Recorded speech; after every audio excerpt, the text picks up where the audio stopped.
Ciao ragazzi e bentornati in questo mio nuovo video. Io sono Michele, oggi in compagnia nuovamente del VCopter Falcon, questo particolare drone con due motori. Ve ne ho già parlato qualche giorno fa, recuperate il video nella scheda qui in alto a destra. Questa invece è la prova di volo, vedremo se un drone così particolare è in grado oppure no di volare e stabilizzarsi con soli due motori. Questo è il suo radiocomando connesso all'applicazione molto particolare, il sistema con cui è possibile installare lo smartphone. Questo invece è il drone su cui sono andato a installare il carrellino di atterraggio necessario per evitare che si ribalti. Iniziamo dando un'occhiata all'applicazione sullo smartphone. Applicazione molto semplice, c'è da dire. In basso troviamo tutta la varia telemetria, quindi altezza, distanza, velocità del drone. In alto la modalità di volo GPS oppure VPU, segnale radio, segnale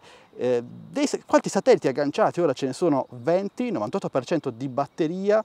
È possibile accedere a una serie di impostazioni come la risoluzione 4K massimo 30 fps oppure 2.7K 1080p 720p fino ai 60 fps. Come al solito metto la mia amata griglia. Per quanto riguarda invece le foto, le impostazioni sono leggermente ridotte e andiamo subito a vederle insieme. Possiamo scegliere unicamente il tempo, il timer tra una foto, cioè tra lo scatto e la foto, il formato solo JPEG, il RAW non è ancora supportato e basta così. Diciamo che per un drone da oltre 1000 euro mi sarei aspettato qualche impostazione in più. Andiamo a vedere invece le impostazioni del drone vere e proprie. Abbiamo la possibilità di attivare il ritorno a casa automatico, l'hover, il long point, l'altitudine di ritorno a casa 30 metri, l'altezza massima fino ai 500 metri e l'altezza massima fino ai 4 km. Alcune impostazioni per i sensori anticollisione, impostazioni varie per il radiocomando con le calibrazioni, batteria e nient'altro. Vista l'applicazione, arriviamo ai motori e vediamo come si comporta in volo il VCopter Falcon. Molto particolare il sistema con cui vengono armati i motori ed decolliamo. Ragazzi, sembra davvero un drone militare, fa molto rumore, la stabilità è buona, se proviamo a spostarlo torna in posizione. Ora abbiamo 20 satelliti agganciati al drone e proviamo un po' a muoverlo e vediamo.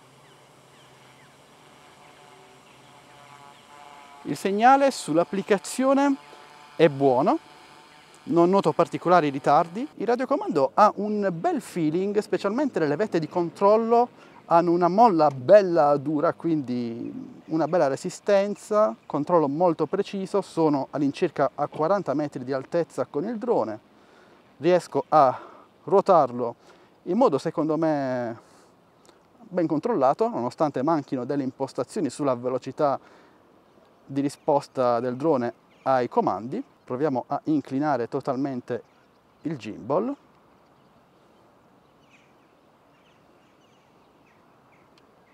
Ed eccoci. Proviamo anche qualche foto che può essere scattata solo in 4/3 da quello che vedo. L'orizzonte mi sembra leggermente inclinato e non ho trovato impostazioni di calibrazione del gimbal.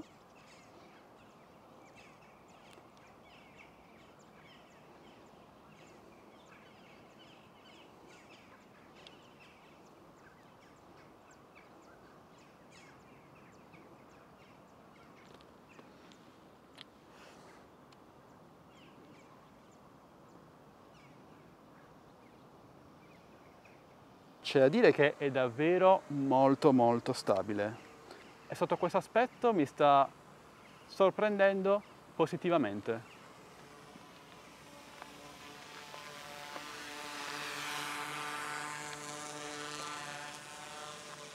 Ok, diciamo che in overing è tanta roba. Ok, oggi c'è pochissimo vento, questo aiuta, ma proviamo anche la sua velocità. Ora è in modalità normal, tutto in avanti il gas, vediamo come va.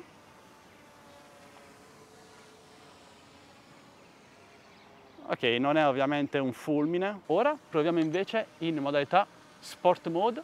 Ci sei? Andiamo. Ok, non è che cambi poi così tanto, devo dire.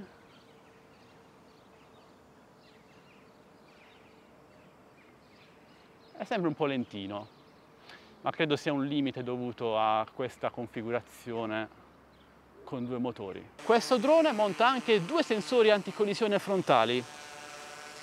Scopriamo insieme se funzionano.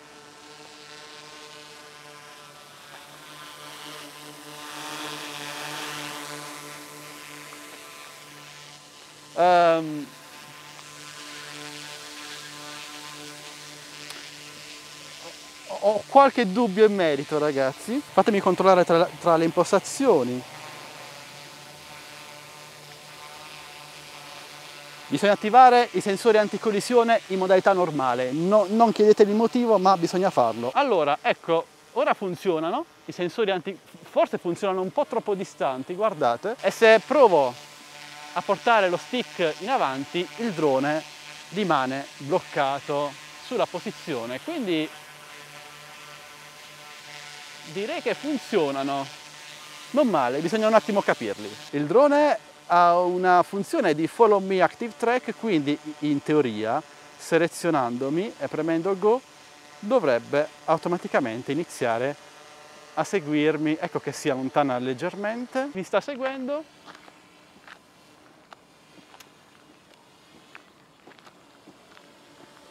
Il drone ruota insieme a me e questa è una chicca. Se gli vado sotto, lui va indietro. Ok, niente male. Un follow me, provo a girarmi. Mi sta seguendo? Dalla regia mi dicono che mi segue, quindi non mi perde.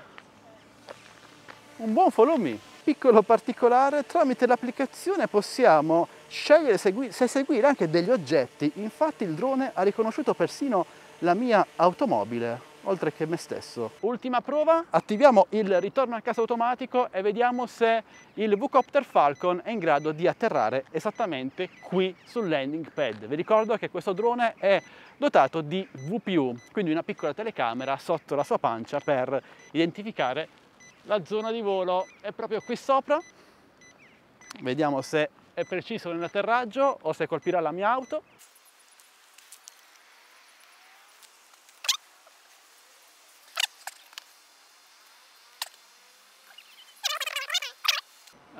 Diciamo che si prende un po' i suoi tempi per atterrare, è davvero molto lento.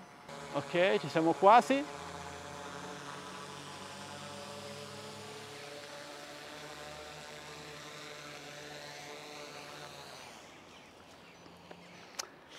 Diciamo un ritorno a casa automatico non precisissimo, ci sarà 1 metro di distanza, si potrebbe far meglio. Bene amici, considerazioni finali sul Vucopter Falcon.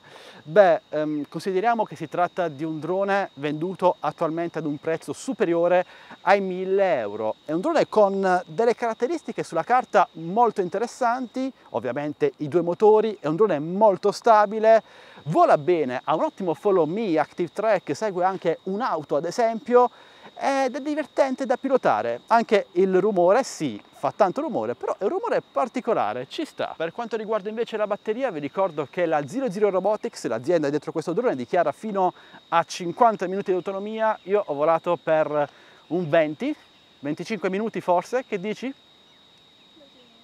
Dalla regia concordano. siamo attorno al 60% di autonomia. Traete voi le conclusioni. Ci sono però alcuni aspetti di questo drone che mi fanno storcere un po' il naso, perché forse sono rimasti indietro di 3 anni, ovvero sono rimasti alla data di presentazione di questo non è un quadricottero, è un bicottero. Ad esempio la cam è buona, ma secondo me non è aggiornata agli standard odierni. È un 4K a 30 fps e attualmente non scatta foto nemmeno in RAW. E per un drone da oltre 1000 euro è una bella mancanza. Molto buono invece il radiocomando, mi è piaciuto, molto preciso, con questo sistema di ancoraggio per lo smartphone. Peccato però che l'applicazione sia davvero molto scarna. Quindi amici, mentre io mi sto letteralmente sciogliendo, vi consiglio per non l'acquisto del VCopter Falcon della Zero Robotics. Beh, per il prezzo attuale di oltre 1000 euro è un bel giocattolino, vola bene, ma credo che sia davvero eccessivo. Se lui costasse attorno ai 500, massimo 600 euro, potrebbe essere un valido acquisto.